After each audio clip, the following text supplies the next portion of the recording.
Guys, অনেক ভক্তরা মন্দির থেকে ঘুরে আসছেন। আমাদের কত ভক্ত তোমার ভিডিও করতেছে, তো ছোট্ট ভক্ত। তোমার নাম কি? তুমি কোথায় আসছো?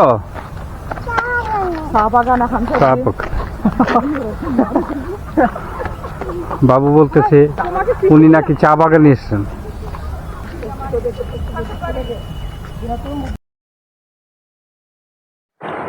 হ্যালো গাইস, আমি মিঠু দাস।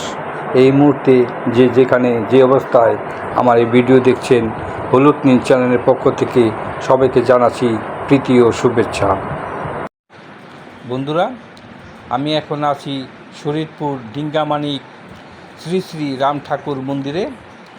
আপনাদেরকে ঘুরে ঘুরে দেখাবো। তো বন্ধুরা, একটি কথা না বললেই নয়, এই ডিঙ্গামানিক গ্রামের প্রতিটি মানুষ, তাদের আচার আচরণ এত ভালো যা না বললেই নয়।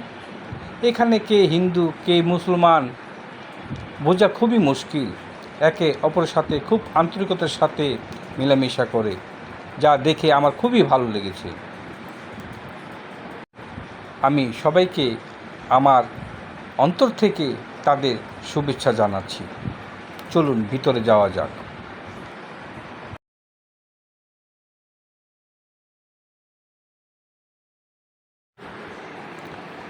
এই হচ্ছে শ্রী শ্রী রাম ঠাকুরের মন্দির। এখানে প্রতি বছর বাবার উৎসব পালিত হয়, আর প্রতিটা উৎসবেই হাজার হাজার ভক্তের সমাগম ঘটে।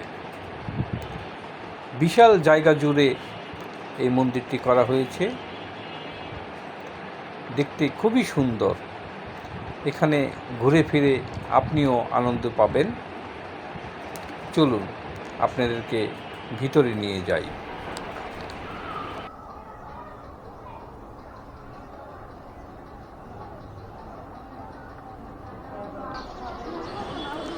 বন্ধুরা, মন্দিরে ওঠার 7টি ধাপে সিঁড়ি দেওয়া আছে। এই প্রচণ্ড গরমেও অনেক ভক্ত বাবার মন্দির প্রাঙ্গণে বিশ্রাম করে নিচ্ছেন। মন্দিরের পরিবেশ খুবই শান্ত।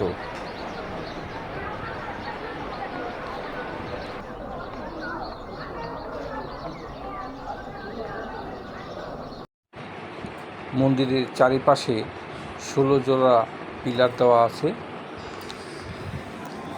আর এটি স্থাপিত হয় 1355 বাংলা 29শে মাঘ। প্রায় 4 বছর সময় লেগেছে এই মন্দিরটি নির্মাণ করতে।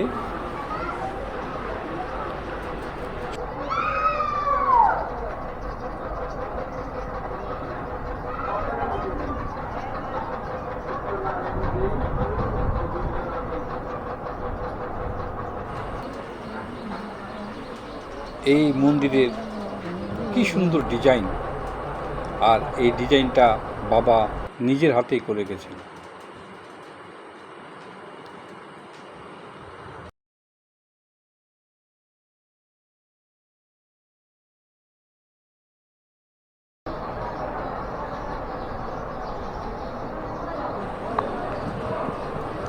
জয় শ্রীরাম, জয় শ্রীরাম, জয় শ্রীরাম।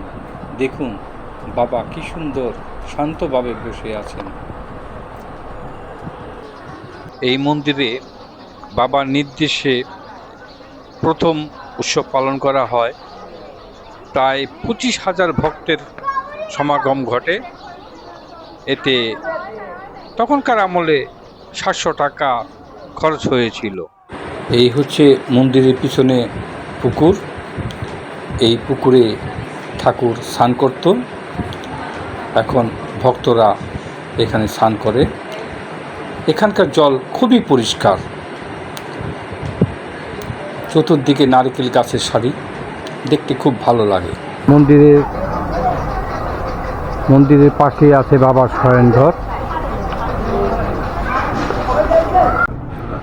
এরই মাঝে ঠাকুরের প্রসাদ পেয়ে গেলাম।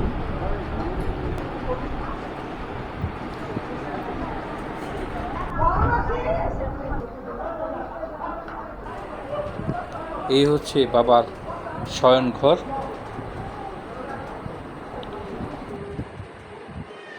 ভিতরে দুটি খাট, বাম পাশে থাকতেন শ্রী লক্ষণ ঠাকুর এবং ডান পাশে শ্রী রাম ঠাকুর।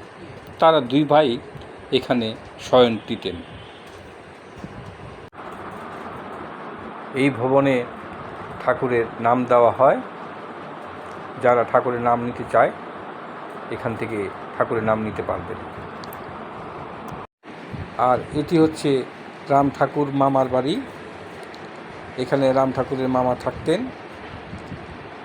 জানি না কত বছরের পুরনো, চারিদিকে দেয়াল খসে যাচ্ছে, তবু আজও সাক্ষী হিসাবে দাঁড়িয়ে আছে।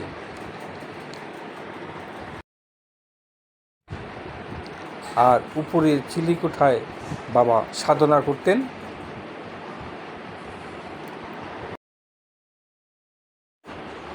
এই বাড়ির পাশেই আছে দুর্গা মন্দির। এখানে দুর্গা পূজা করা হয়।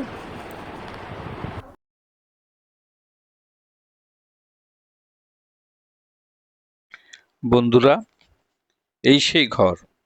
এই ঘরে পরম দয়াল শ্রী শ্রী রাম ঠাকুর 1266 সনের 21শে মাঘ রোজ বৃহস্পতিবার শুক্লা দশমীতে ব্রাহ্মণকুলে আবির্ভূত হন।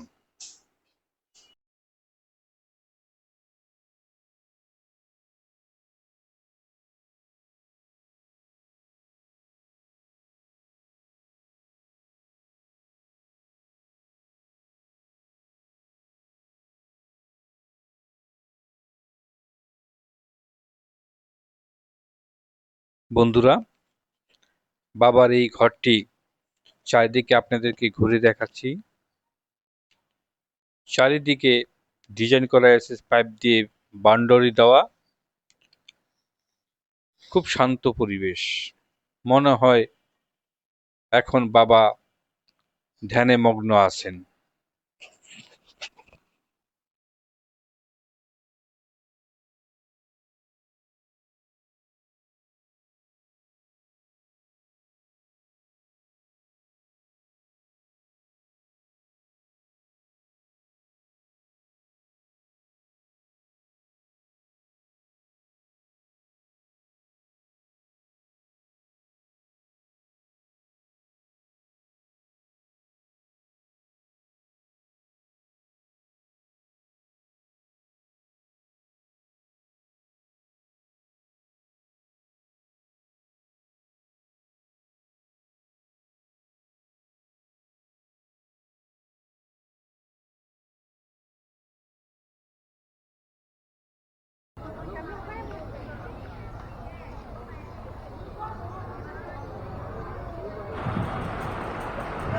এই হচ্ছে মহাশ্মশান।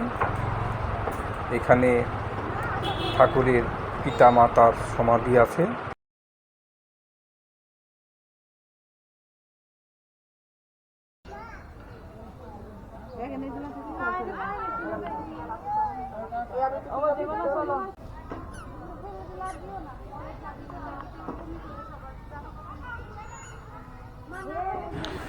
এটি হচ্ছে রাম ঠাকুরের পিতা রাধা মাধব এবং মাতা কমলা দেবীর সমাধি। চলুন একটু ভিতরে যাওয়া যাক।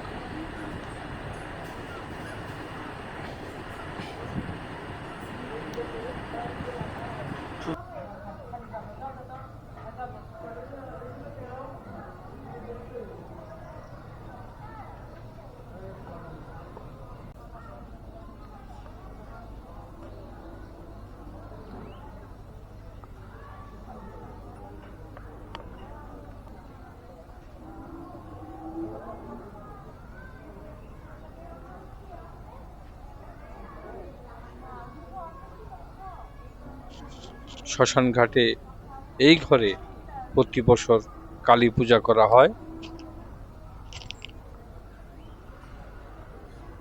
এই হচ্ছে বকুল গাছ। এই গাছের নিচে বসে রাম ঠাকুরের পিতা রাধা মাধব সাধনা করতেন। এই গাছ এখনো সাক্ষী হিসাবে দাঁড়িয়ে আছে।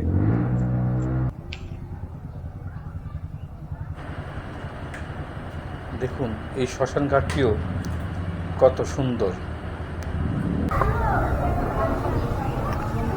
শ্রীমৎ গিরিনন্দ মোহন চক্রবর্তী শ্রী শ্রী রাম ঠাকুরের ভ্রাতুপুত্র।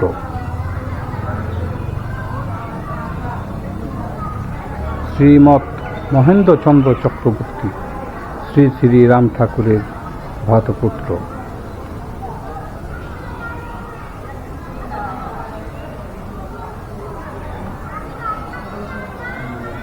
শ্রীমৎ সুনীল কুমার চক্রবর্তী শ্রী শ্রী রাম ঠাকুরের নাতি। ওপাশে আরও আছেন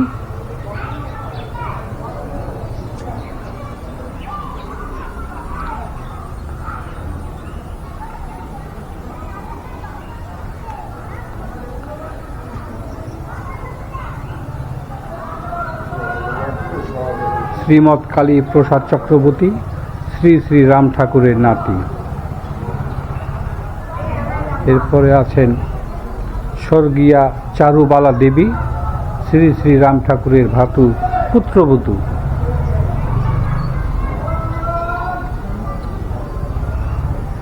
স্বর্গীয়া সুরমা সুন্দরী দেবী শ্রী শ্রী রাম ঠাকুরের ভ্রাতু পুত্রবধূ।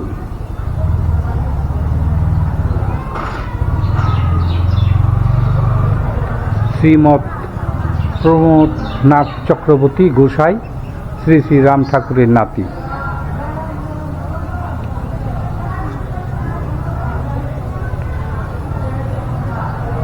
শ্রী শ্রী রাম ঠাকুরের পরিবারের অন্যান্য প্রয়াত সদস্যবৃন্দ।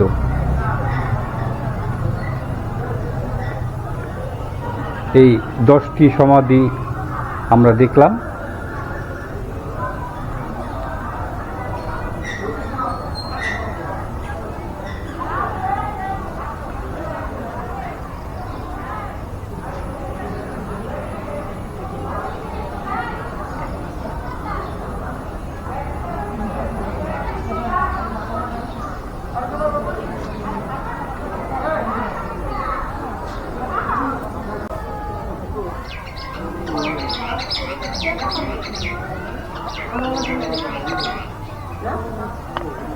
এ হচ্ছে আরেকটি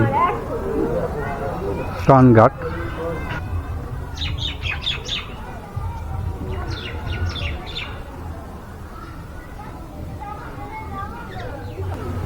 কত পরিষ্কার জল, মন চায় এখনই নেমে পড়ি।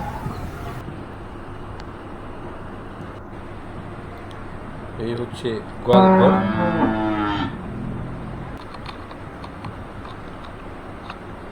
এখানে ছোট বড় মিলে 5টি গরু আছে, 2টি বড় এবং 3টি ছোট বাছুর।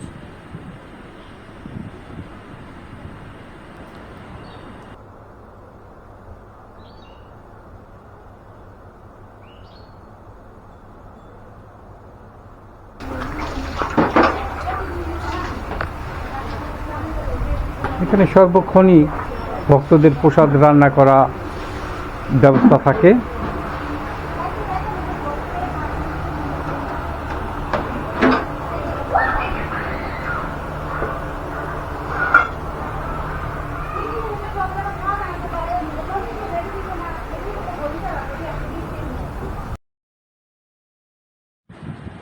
এই হচ্ছে ভক্তদের থাকার জন্য বিশাল ভবন। এখানে হাজার হাজার ভক্তরা থাকতে পারেন। আপনাদেরকে কাছে নিয়ে দেখাচ্ছি।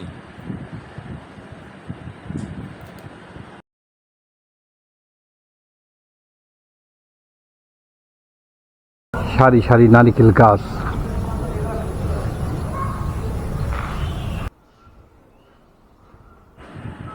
ভবনের পাশেই আছে আরেকটি পুকুর।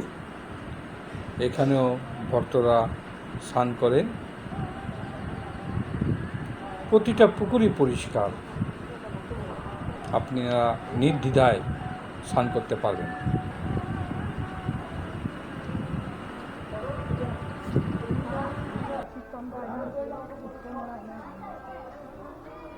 সে ভক্তদের থাকার জন্য বিশাল ভবন, এখানে হাজার হাজার ভক্তরা থাকতে পারেন, আর থাকার জন্য কোনো টাকা পয়সা দিতে হয় না। বন্ধুরা, এখানে প্রতিদিন 3 বেলার প্রসাদের ব্যবস্থা আছে। আপনাকে 3 বেলায় টিকিট সংগ্রহ করে প্রসাদ পেতে হবে।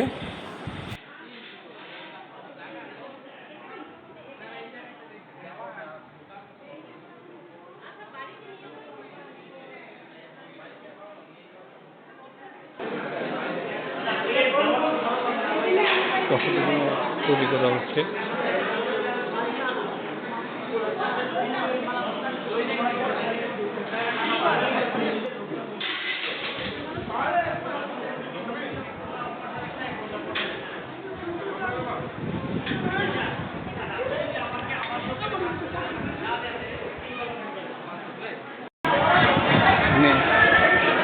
শত শত ভক্তরা প্রসাদের জন্য বসেছেন। অল্প কিছুক্ষণের মধ্যেই প্রসাদ বিতরণ করা হবে। সকল ভক্তরা এখানে প্রসাদের জন্য অপেক্ষা করছেন।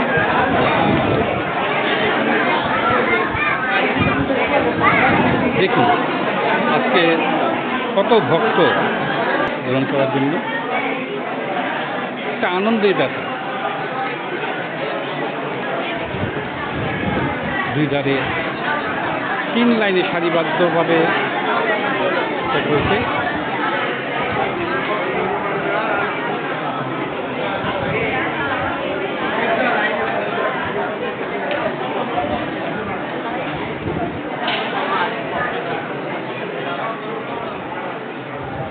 আরো ভক্তরা আছেন।